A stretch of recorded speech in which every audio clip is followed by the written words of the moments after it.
അസ്സലാമലൈക്കും. എന്തെല്ലാം സുഖല്ലേ? മാസത്തിൽ 1-2 തവണ എൻ്റെ മൂക്കോളെ ഡോക്ടറെ കണ്ടില്ലെങ്കിൽ ഉറക്കം വരില്ല കേട്ടോ. ഇന്നലെ രാത്രി അവൾ തിരികെ ഉറങ്ങിയില്ല, കാല് നല്ല വേദന വന്നു. അത് കാല് കാണിക്കേണ്ട ടൈം ആയിട്ടുണ്ട്. എന്താ അവൾക്ക് പ്രശ്നം എന്ന് കുറേ പേര് ചോദിച്ചിട്ടുണ്ട്. അവൾക്ക് കാലിന് ചെറിയ പെയിനും കാര്യങ്ങളും ഉണ്ട്, പിന്നെ ഇച്ചിരി വലുപ്പം കൂടുതലുള്ള പോലെ സംശയമുണ്ട്. അപ്പോൾ അതിൻ്റെ ട്രീറ്റ്മെൻ്റ് ഒക്കെ എടുത്തുകൊണ്ട് നിൽക്കുകയാണ് നമ്മൾ കേട്ടോ. 6 മാസത്തിൽ ഒരിക്കലും അവൾക്ക് ഡോക്ടറെ കാണില്ല നിർബന്ധമാണ്. പക്ഷെ ഇപ്പോൾ കുറച്ച് കാലമായിട്ട് മാസത്തിൽ 1-2 തവണ ഡോക്ടറെ കാണുന്നുണ്ടോ. കാരണം എന്താ, ഇതാണ് സ്വഭാവം.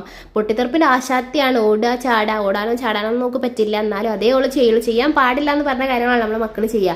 അതുകൊണ്ട് നമുക്ക് നല്ല കാൽവേദനയും കാര്യങ്ങളും കേട്ടോ. ഇതോളെ ക്ഷമയുടെ നെല്ലിപ്പലകയാണ് നിങ്ങൾ കാണുന്നത്. ഡോക്ടർ വരാത്തതിനുള്ള ദേഷ്യം ഓള് കാണുന്നത്. ആ ദേഷ്യം കണ്ടതുകൊണ്ട് അത് തോന്നുന്നുണ്ട്.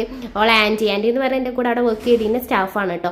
അവളെ കൊണ്ടുപോയിട്ട് മിഠായും കാര്യങ്ങളൊക്കെ വാങ്ങിക്കൊടുത്തപ്പോൾ ഓക്കെ. ലാസ്റ്റ് ഡോക്ടറെയും കാണിച്ച് ഡോക്ടർ പറഞ്ഞ കുഴപ്പമൊന്നുമില്ല, മെഡിസിൻ ഒന്ന് കണ്ടിന്യൂ ചെയ്താൽ മതി, 2 മാസം കഴിഞ്ഞ് റീചെക്കപ്പിന് വന്നാൽ മതി എന്ന് പറഞ്ഞു. ഇനി വരേണ്ട ആവശ്യമില്ല എന്ന് പറഞ്ഞു. ഇനി പെയിന് വരികയാണെങ്കിൽ ടെസ്റ്റുകളും കാര്യങ്ങളൊക്കെ ചെയ്യാം. പിന്നെ നമ്മൾ ATM പോയിട്ട് ക്യാഷ് എടുത്തിട്ട് തൊട്ടടുത്ത ഹോസ്പിറ്റലിൽ ഉമ്മ അഡ്മിറ്റ് ആയിരുന്നു.